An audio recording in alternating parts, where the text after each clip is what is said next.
Well, hey gang, how you doing? Jonathan here for Tailhunter Sportfishing, and it's time once again for the Mexican Minute La Paz video fishing report, covering all of the fishing action and things going on in La Paz for our Tailhunter Sportfishing fleet. Wherever you are, hope you're doing well, hope you're taking care of each other and being good to each other.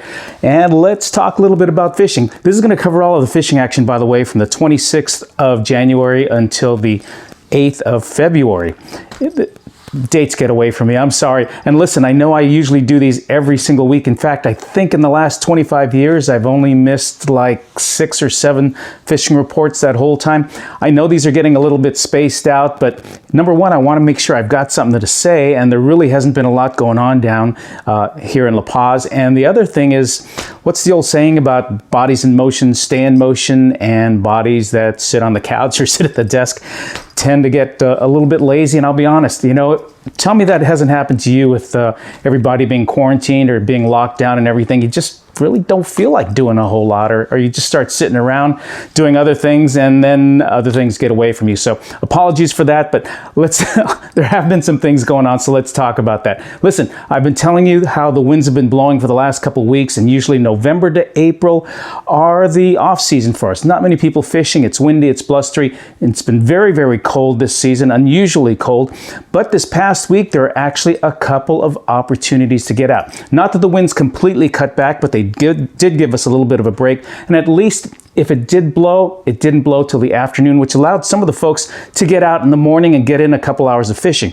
Now, I'll caveat that by saying that we didn't have any anglers this week, but some of the locals, some of our friends got out and they fished with our captain, so they got into some fish. And I'll tell you what, they did some really good fishing. The yellowtail have shown up. There's a nice jag of yellowtail that have shown up right off Punta Perico. And I'm not saying that we have to go out really far, because outside it's still blowing, there's still big waves and everything, but how nice is it to just jump in the boat, scoot off, and 20 yards from the beach, you tie in a yo-yo jig or you're dragging a Rapala, and bam, you're getting hit by these 15, 20, 25 pound yellowtail. And the fishing's been pretty good. I mean, they're averaging maybe 2 or 3 per boat, but that's a horse of a fish. And if you've ever fished for yellowtails in the rocks, you know that as soon as they hit, they're going to go down into the rocks, they're going to bend your rod, they're going to break you off. So we're losing a lot of fish too, but at least there's some stuff going on. Also, they're dragging Rapalas. These dark purple Rapalas and Yozuris are working really well, and they're producing not only yellowtail, but also some cabrilla, some pargo.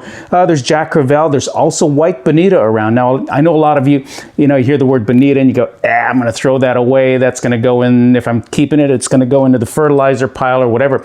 The white Bonita and the blue Bonita that we get down in La Paz are actually very, very good eating. And I'll tell you what, there have been times where if you bleed it or you cut it real quickly and you serve it fresh, we've served it to folks and to ask them, what do you think about this? And they go, wow, where'd you get the yellowfin tuna? We'll tell you what, that's the Bonita you guys caught today. It's very, very, very mild, and a lot of folks can't even detect that it's really Bonita. So the white and the blue Bonita that we're getting right now are really good eating, and that's also jumping in the boat and jumping in the fish boxes, as well as the yellowtail, pargo, cabrilla, and some other species. Also getting quite a few Sierra. Not the big ones that we were getting a couple of weeks ago, but a fun size 18 inches, 20-inch fish. Very, very good also for eating. And those of you who know Sierra, you know how good that is for ceviche. So bottom line is, we did have a couple of opportunities to get out. There were a couple of days this week that weren't so good, and then others where the wind at least didn't blow until later on in the daytime, which allowed some of the local folks, some of our local friends, to get out and fish.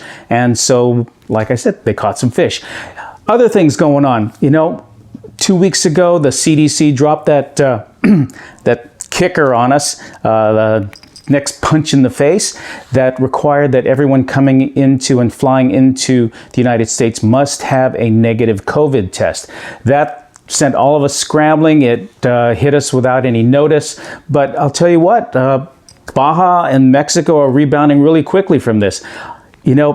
As soon as that dropped on everybody, there was kind of a max exodus out of the airport from a lot of folks who were on vacation, folks who were staying down in Cabo, La Paz, Loreto, all of these places, and they wanted to get out as soon as they could. Even though they still had vacation time going on, they left their hotels because they didn't want to get caught in Mexico not having their COVID tests. The new CDC rules require, in case you hadn't heard, that you have to show a negative COVID test within 72 hours, within 3 days of traveling, which sent everybody into a panic, not only folks who are thinking of coming down, but think of the airlines, the hotels, the restaurants, folks like us who are outfitters, who have charter operations, diving operations, kayak rentals.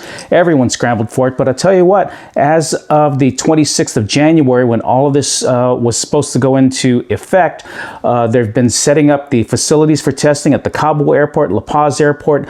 From what I understand, the tourism board in Cabo is saying that every hotel and every timeshare in Cabo right now does have facilities or can recommend you to a place to go get those tests. The tests are not expensive. They're like $20-25. It takes 15 minutes and you get the results either printed out on paper or you get them online on your telephone in about, from what I understand, 20 minutes to an hour. So it's not too bad. They're just saying if you're going to do it at the airport, make sure you give yourself an extra hour of time to departure, to leave, if you're going to have your test taken. Anyway, quick wrap up on what's going on. Hope you're doing well. Please take care of each other. And that's going to do it for the Mexican Minute for the Tailhunter Sport Fishing Fleet. And I'm Jonathan, and we'll catch you next week. God bless.